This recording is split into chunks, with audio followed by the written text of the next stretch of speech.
help you, but I wondered kind of what that looked like in terms of knowing who you can trust versus who you should step away, but also kind of, you know, like, I know when you're posting your content, it's not in real time, so I know that's kind of a strategy that people use, but like, yeah, what other kind of things did you consider in terms of keeping yourself safe on this journey? You've been in the loop, okay. I love it. So yeah, that's one, you know, big one, because geolocation is one of the biggest safety, like people knowing where exactly I am. So I was never, ever posting in real time. And people get frustrated with me sometimes. They're like, you just post more than I'm sending someone to help you. I'm like, that was 4 days ago. You know. So honestly, it was just purely on safety. It was just a case of, and he also gave me and my team enough time to edit and work on the content. You know, I can't be in a car crash and be posting on the car crash. You know, it's not possible. So that's the first thing. You know, that's kind of the thing I kind of put in place. Though I had an AirTag that was connected, so my family members could see exactly where I was geolocation wise as well. Driving, I had my windows open and my doors always locked, usually, especially when I'm in the traffic area where guys will pop my car open. How did you wash your clothes? When you were crashing? Yes, I love pick somebody so I can go to the okay. Lady Orange. Okay. So the first thing I have a mini wash bag. It's called Scrubber Bag. Shout out to them. Because people are like, how do you keep your clean clothes? Yes, you can use the laundress and you're paying so much money, but this bag, literally you put in pool water, you can even put it in the car, seal it up, in the evening to have rinsed and everything, you wash it up and you put it out onto spread. So I definitely love it. It's called Scrubber. You can get it from Amazon. Secure yourself. I've had mine for about 2 years and it's still going strong, so 100%. You're welcome.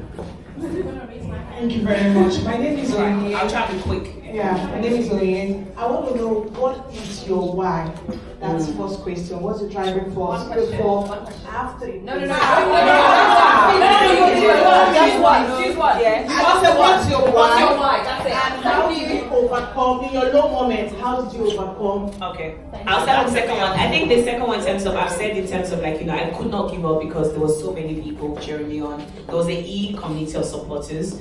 In terms of my why, it was just important for me to just keep going. I speak about my dyslexia quite openly. You know, growing up, I was told a lot of the time in terms of, you cannot do it, you're not good enough, you can't be this, you can't be that. So being, not even just proving people wrong, or they say that could and I am, but understanding that the society will constantly disqualify you. That's standard. That is the norm. You will be told you cannot do it.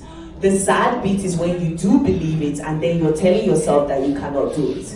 Because that's a double. Nobody can save you from that, you know. So I think my why really is, I can do it. I have the self-belief that I can, so I'm going to go for it. And if the society catch up, they catch up. If not, we go. All right, so we're going to take one right at the back. Wait. Oh, yeah, so 2 questions in one. The hard one. Did you have a fitness regime for 68 days? Because you watch a lot of people who go on adventures.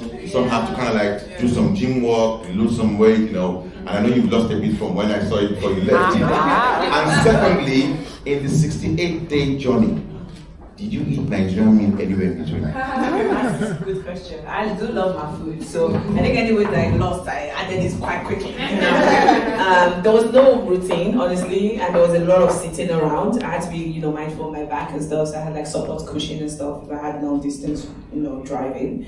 But it was either, because it was not just a drive, that's something that I really wanted to highlight, that I was spending time in these places, and those activities could be hike up a mountain, which is, that's it, I'm like, that's my 1 week workout done. Nobody's gonna ask me for a workout. So like, you know, I just tried to do that. And I did crave Nigerian cuisine. I'm trying to think really quickly, like, did I have any of the time? No.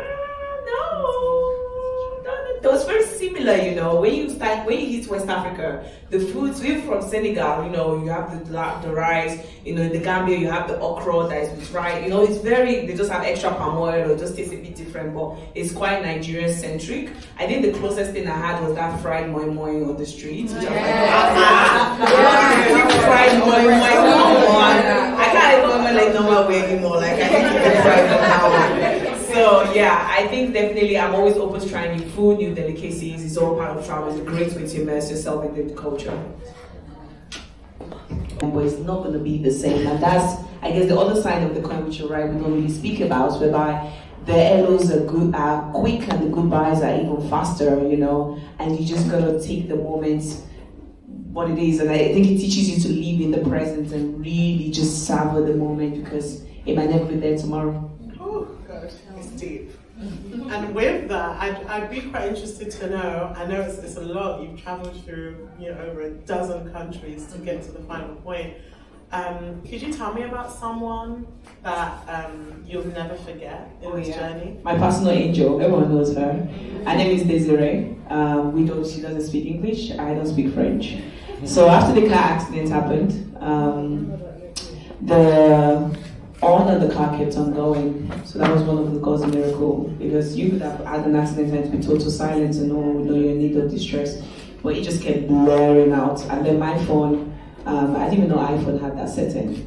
All I hear is, it seems like you've been in a car accident. I am calling for help. But it's definitely going to connect to it because it's connected to the UK number. But yeah, the flashlight just came running towards me, and I heard people trying to open my driver door, but that was jammed shut. So I had to crawl in through the other side.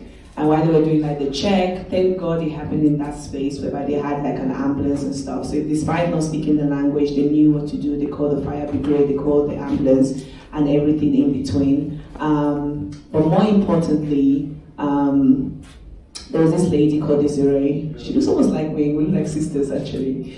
And I heard her speak something to the guys in the ambulance, and they were like, no. And he said something again, and they're like, no. And what she was trying to say is, can I come into the ambulance with her? And we're like, you don't know this woman. Why are you trying to get into the ambulance with her? So it was just so heartwarming how much compassion she showed, how much kindness she showed in that moment. She actually was for people who have big visions and feel like they need to start and continue to do it by themselves. So what has been your lesson around asking for help and the importance of teamwork to make a vision work? It takes a village. I ditched the whole Mrs. Independent thing. I'm like, hey, yesterday I still asked my friend, did you please help me with the poster, the banner? I cannot do it. I still called her, sometimes, hey, sister, venue, we need venue. This thing was planned in 5 days. How would I have done it if not for the village, if not for the people that really stood out and showed forth? My good sister next to me, I'm like, you are. Like I am, I say you are, It really, I think especially as people that are really independent and kind of like doing our own thing and we think we can have a more octopus hand. No, we got to get to a point whereby you got to give someone else a chance to, prove, not even prove, but to help. Because people want to help, I saw that clearly, blatantly, people truly want to help. So being able to just be like, look, I can't, and please I need your help. And it's really changed them, from social media posting, there's a whole team, from just, logistic person, PR, everybody has their own role that made this vision. And people buying into your vision is such a blessing. Because, you could have things and nobody cares that you're doing that thing. So why are you wasting people that want to help? Please take all the help you can, because it just allows you to expand. There's so much a human can do. We have these 24 hours and that's it. But if you borrow 5 minutes from someone else, 10 minutes from someone else, it really does help. It makes such a big difference. Achievement reflects positively. Ambassador Barry is brand tourism ambassador. So really to push tourism, Lagos is one of the lucky places that almost enjoy 365 days of, good weather, So definitely how can we monetize on this? How can we change the narrative? When you talk about Nigeria, the first thing most people go is, I need an escort, I need safety, So how can we push this, package it in the case that like Ghana have done, in terms of the return of, so really just showcasing what Lagos has, because it has a lot to offer, but really putting it out there. So I already have a sit down with content creators on the continent that are already pushing out this narrative, and how best can we continue to have the backing of the Lagos State government to actually push this messaging out there even more. But yeah, it's just really changing that narrative of what is possible and make it a hot zone. So if Lagos is hot, Nigeria as a whole would catch that fire. Does that mean you're moving back to Lagos? Oh, that's a good question. I'm not so sure yet. I will definitely be spending a lot more time. That's why my visit to London is very, very brief. I needed to come back. You know, people are like, why are you going back? I'm like,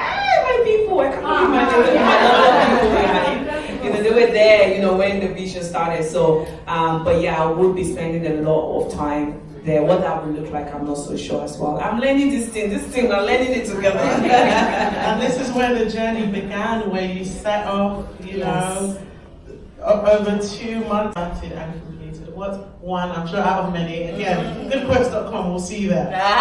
But yeah, leave us with one. And I still be requesting someone to print this t-shirt for me. The magic is in the doing. Honestly, I could have still been umming and ahhing about me going from London to Lagos until I said that day, the 24th of January, it was my niece's birthday. It's like, I'm gonna pack this car, prepared or not, we're gonna start. That is, so please let more people call you crazy. Do that audacious things, because honestly, life is, you should truly start living on the other side of here. So thank you so much again for coming. It's an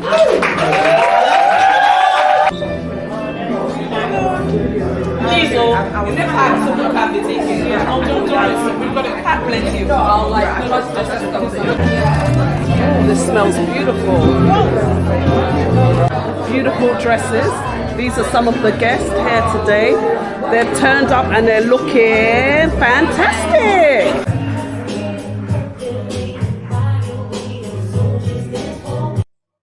Thank you for watching. Please subscribe and click the notification button.